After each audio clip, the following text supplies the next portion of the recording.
Your favorite crab meat pizza is here, Mom. Eat as much as you want. My daughter-in-law sets the plate in front of me, acting unusually kind. I'm not stupid enough to not question this sudden change. I suspect my eldest child and his wife are trying to set me up using food. I think they are really mean people who would go so far as to try to trick me. It's clear that something is off with this fancy pizza. After all, they've been hostile and have pulled various stunts on me before. Their sudden niceness is actually suspicious. It would be foolish not to think they're up to something. I don't want to be looked down upon. I can protect myself too, and turn the tables on them if needed. My name is Mary, a housewife in my 60s. I live alone since my husband passed away.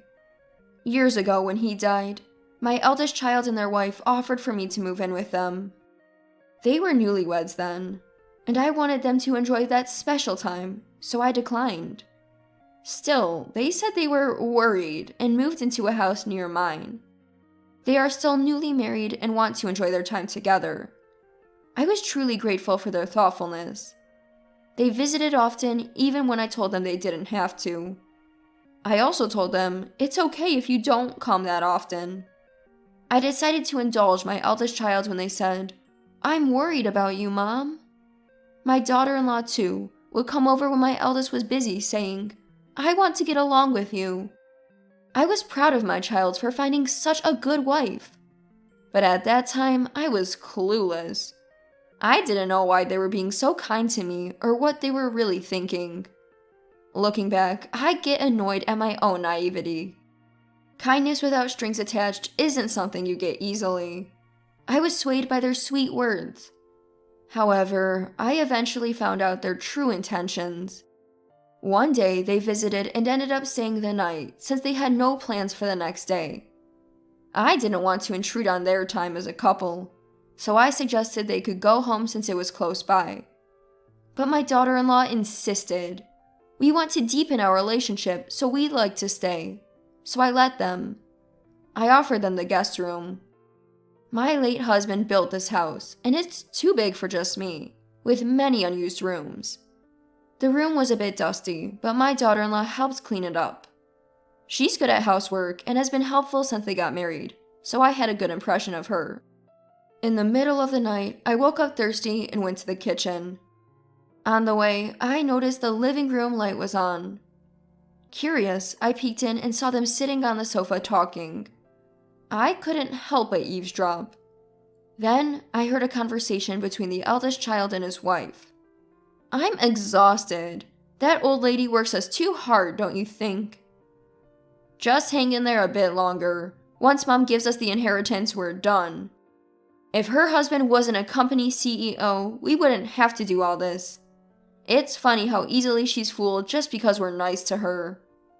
Mom's always been emotionally vulnerable. She'll probably give us the inheritance. I couldn't believe what I was hearing. If this was true, their kindness was a lie, aimed at taking my late husband's inheritance.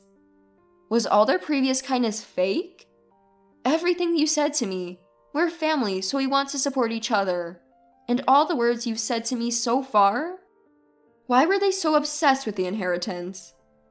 I didn't see him having any trouble with money, but maybe he's in a lot of trouble and I'm just not aware of it. Why would you go to such lengths for your heritage? Do they just want money? I was curious as to why the couple acted like this, so I decided to ask them about their current behavior. After asking around the neighborhood and among friends, a shocking truth came to light. They were both deep into gambling and had amassed a huge debt. It was an amount they couldn't possibly repay with regular jobs. I understood why they'd be desperate for the inheritance. My late husband had left a considerable amount to our eldest child. Even if it was less than what I received, it was a significant sum.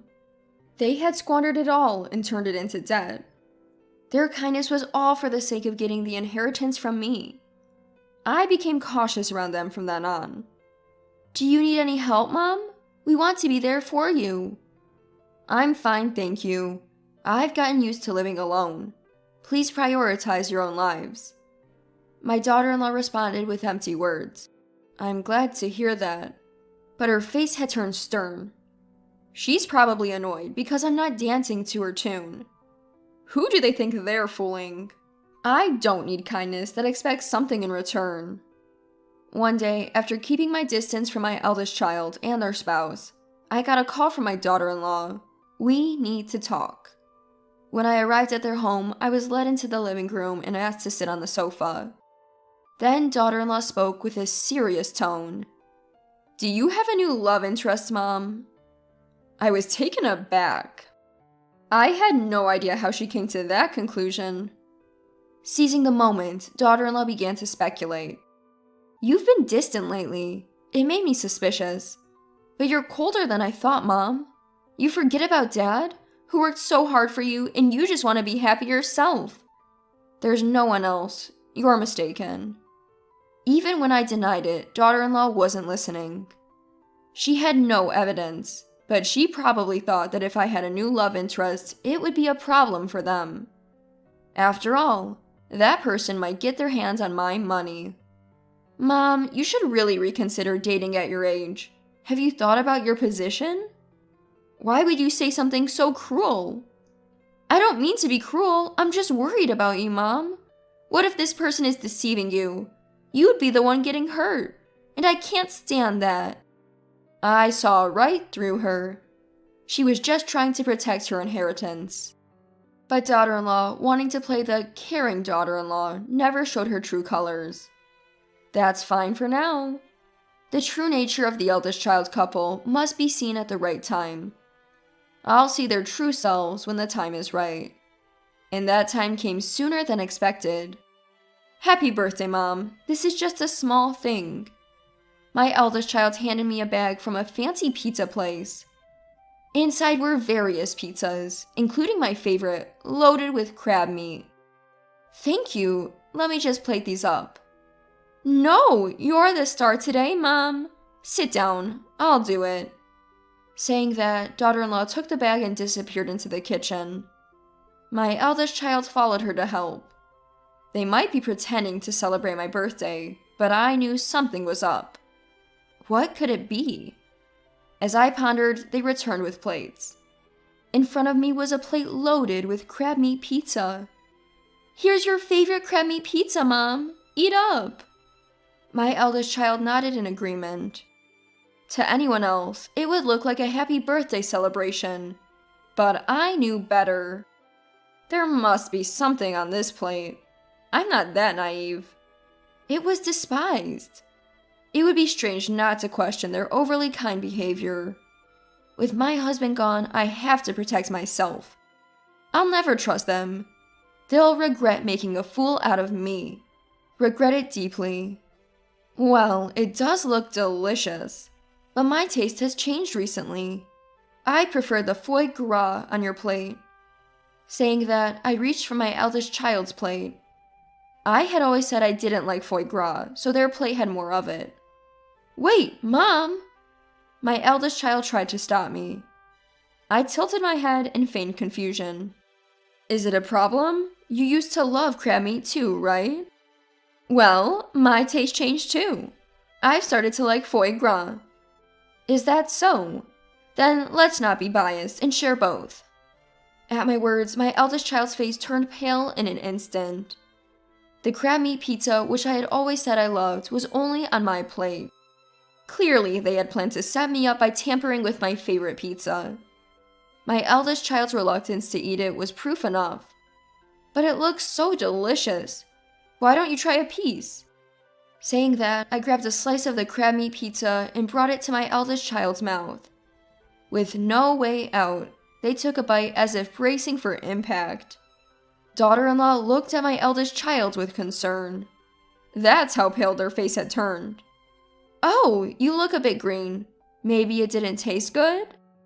"Mom, considering how my husband is feeling, maybe the pizza isn't good.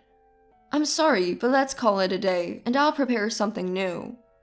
Daughter-in-law sounded panicked. She must have thought it was impossible to continue the meal. "But your son doesn't look well. Stay the night. It's not safe for you to go home."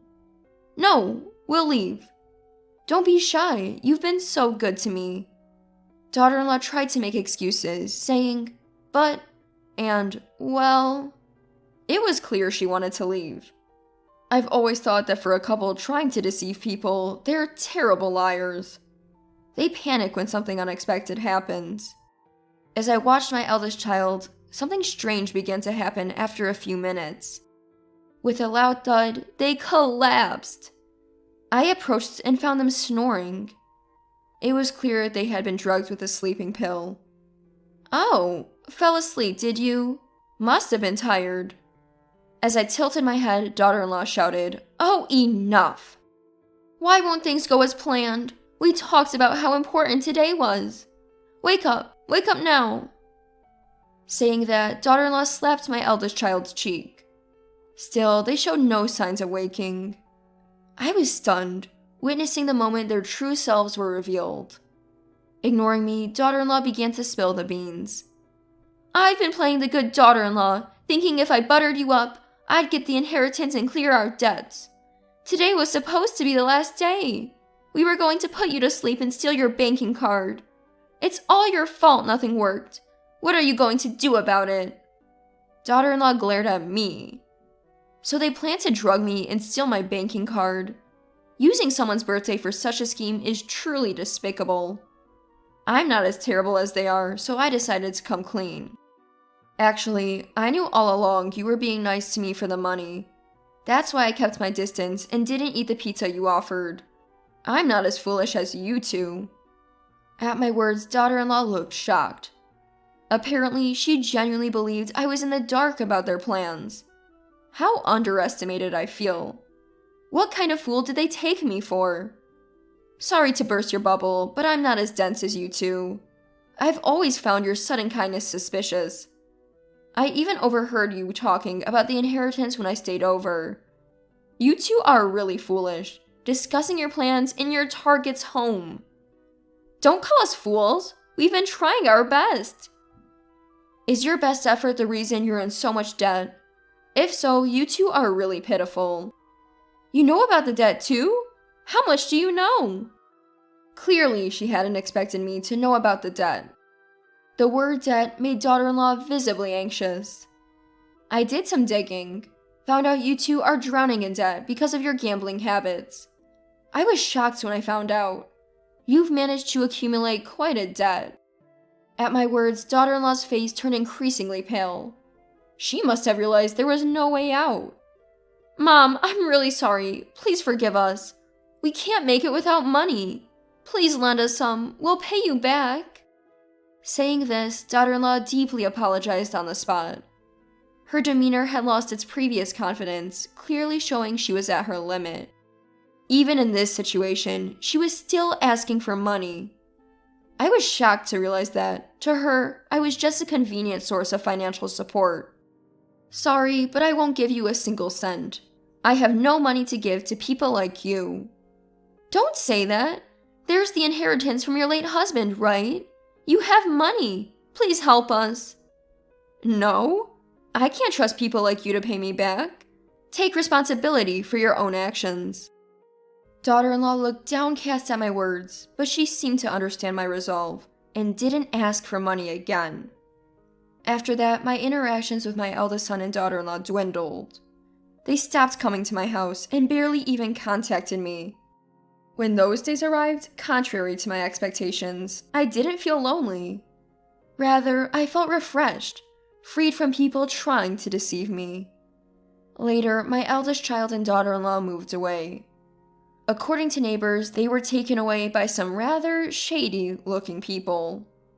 Probably they couldn't pay off their debt and were taken to a distant state. They might be in a terrifying situation there. They might be suffering so much they want to run away. But that's none of my business anymore. We're unrelated now. I reported the end of this turbulent chapter to my late husband's photo. It seems like his expression in the photo was one of relief. My only family is my late husband. The only person who truly stood by me and supported me was him. Life is short, but I want to live it strongly, cherishing the memories I made with my husband.